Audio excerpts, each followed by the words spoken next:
Bom dia. Vou falar sobre o ciclo de teste em uma aplicação moderna em um contexto de DevOps. Então, sobre mim. Bom, sou um desenvolvedor de software na Elegra.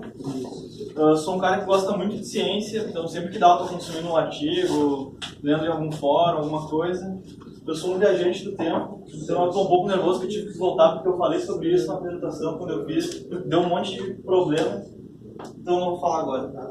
E eu sou, nas horas vagas, um jogador de Overwatch, poderia ser profissional, mas tem uma frase do Steve Jobs que ele fala que todos os dias ele acorda e se olha no espelho e ele se pergunta se fosse o último dia da vida dele, se ele realmente estaria fazendo aquilo. E se a resposta for não, por muitas vezes, ele sabe que tem que mudar alguma coisa.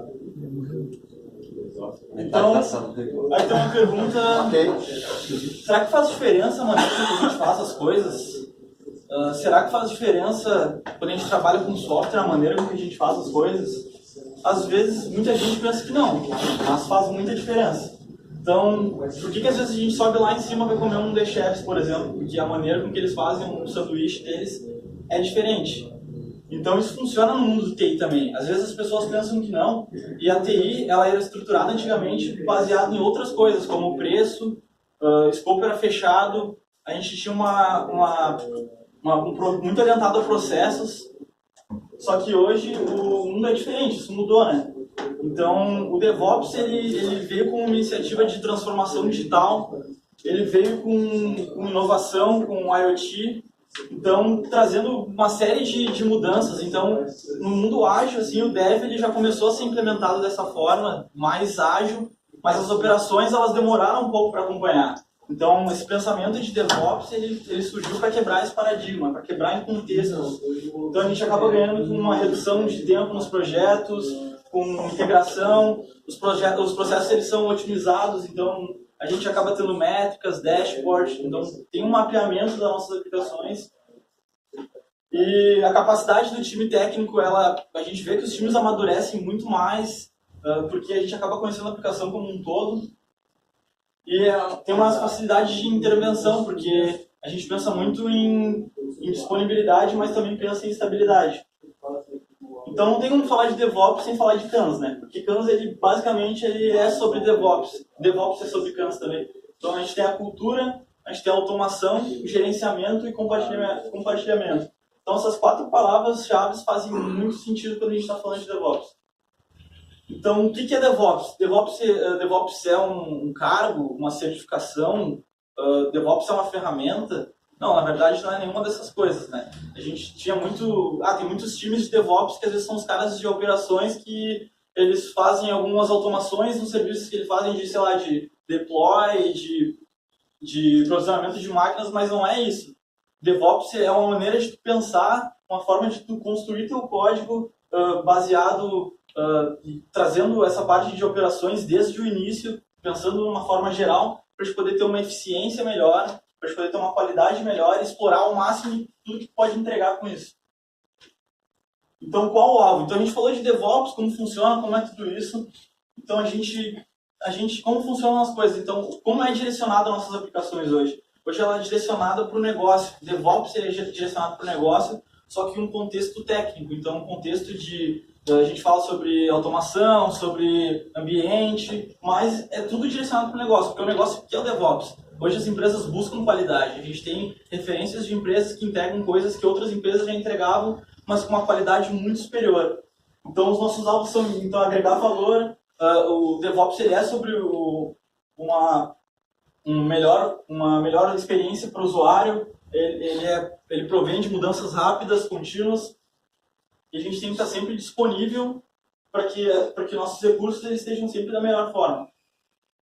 Então, tá aí os testes. Então, voltando àquela pergunta, será que faz diferença como a gente estrutura os nossos testes? Qual é esse mindset que a gente tem que ter? Então, os testes, eles não podem parar ali da maneira que, entreguei a release. Então, quando é feita a release, os problemas acabam normalmente. Normalmente é aí que a gente se preocupa, porque é aí que ele foge do nosso controle. Então, a gente tem que pensar nos testes de uma forma contínua. Assim como a gente pensou o desenvolvimento, assim como a gente pensou as operações. Então, por exemplo, existe depois da release um tipo de teste que é o smoke test. Não sei se todo mundo conhece, mas uma breve introdução. Smoke tests são aqueles testes de coisas mais básicas da nossa aplicação, daquele funcionamento mais simples. Por exemplo, o nosso projeto da Unicred. Se o usuário não conseguir se autenticar e logar, ele vai conseguir fazer alguma coisa? Não vai conseguir. Ele precisa fazer um cadastro. Então, essas coisas simples após. E isso não é um cara que vai sentar ali, vai falar, o Guilherme vai sentar ali, vai todo dia, em vários momentos. Não, isso a gente tem que automatizar para, em vários momentos, isso está sempre acontecendo. Então, a gente tem os quadrantes de como nossos testes eles devem ser estruturados. Então, a base de tudo, a gente começa com os nossos testes unitários, né? Teste de componente, isso é o mais barato, na verdade, é o que a gente faz mais rápido e bem importante. Então, o desenvolvedor, hoje em dia, a gente trabalhando com entrega contínua, isso já está no sangue já. Então, a gente começa depois a ter aqueles testes funcionais mais próximos do usuário. Então, aqueles testes de UI, protótipos, aquele fluxo. E depois a gente também tem testes exploratórios no terceiro quadrante, com a usabilidade envolvida. Então, por exemplo, a gente tem um site do Airbnb, por exemplo, e o site do Airbnb ele tem que... A coisa básica é tu ir lá e ter um imóvel disponível para te alugar e tu conseguir fazer isso porque é o que eles propõem a fazer. Netflix, a gente quer olhar um filme, é a parte mais importante. Então, esses testes de cenários específicos e da usabilidade comum, eles têm que ser pensados, né?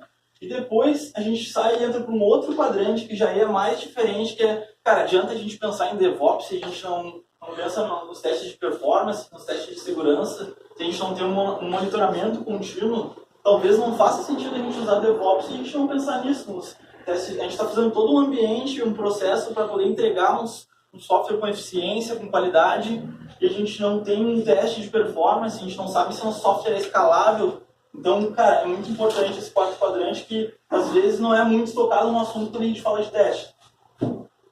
Aqui está a pirâmide de testes, e é, cara, bem claro o que a pirâmide se propunha a fazer e o que ela se propõe a fazer. Então, antigamente, isso em vários contextos, o software tradicional ele era perfeito para procurar bugs. Só que hoje a gente tem que trabalhar a resiliência e a gente tem que prevenir isso. Isso não pode acontecer. Eu escutei uma frase dentro de um podcast que eu estava escutando que falava que todo nosso software ele sempre vai ser testado. Só que a gente tem que garantir por quem. A gente não quer que isso aconteça para o usuário. A gente não quer toda hora ser reportado porque, cara, isso afeta muito a experiência do usuário e afeta a imagem que tu passa para o teu cliente, né? Então, a gente começa com a pirâmide mais forte dos testes unitários, que são a base de tudo, como eu disse, são testes rápidos. E outra, a gente tem que focar numa maneira com que a gente faça os testes pensando em como ele vai testar o que a gente está fazendo, como os recursos vão ser feitos. Porque não adianta nada simplesmente escrever teste porque tu tem que aumentar a tua cobertura de teste, porque tu tem que ter testes. Não, eles têm que ser pensados em testar alguma coisa. Cara, tu percebe quando os testes são bem feitos, dificilmente tu gera alguns outros problemas depois. Então, muito difícil tu ver algum problema retornando quando os testes são bem feitos. Depois a gente começa mais próximo dos testes de automação. Hoje em dia a gente trabalha com microserviços. Então, cara, o que antes de chegar para a UI, então a gente tem uma integração do back-end com o front-end, às vezes não tem, o problema está em como eles se comunicam, e isso é bem forte, cara, a gente tem que pensar nisso, porque às vezes é um ponto de falha que a gente não dá atenção, porque os caras do front-end estão no canto deles, os caras do back-end, da estrutura estão do lado deles, isso tem que ser um conjunto.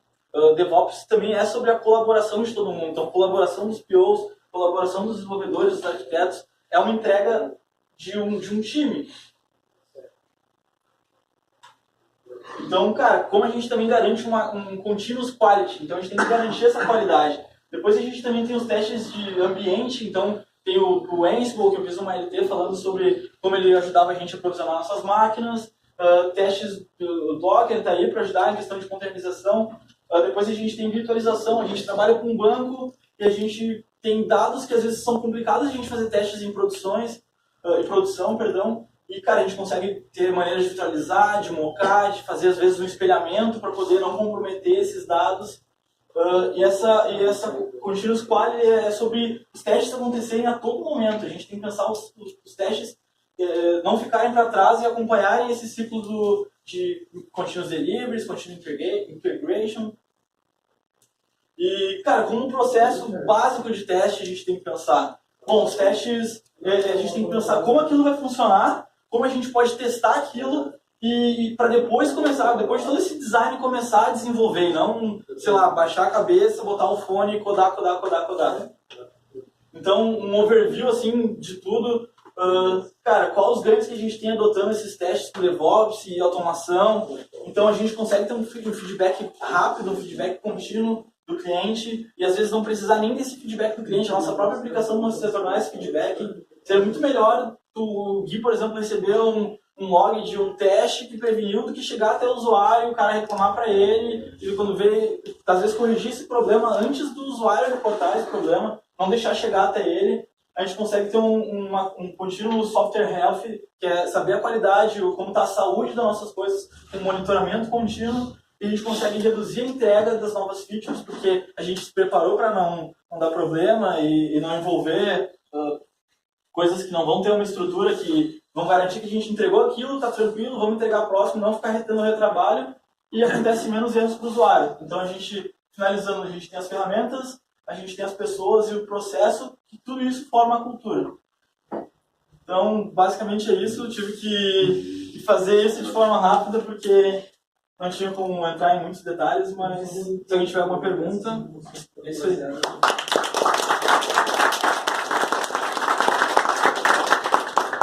Alex. Ô, Calegas, um beijo, velho.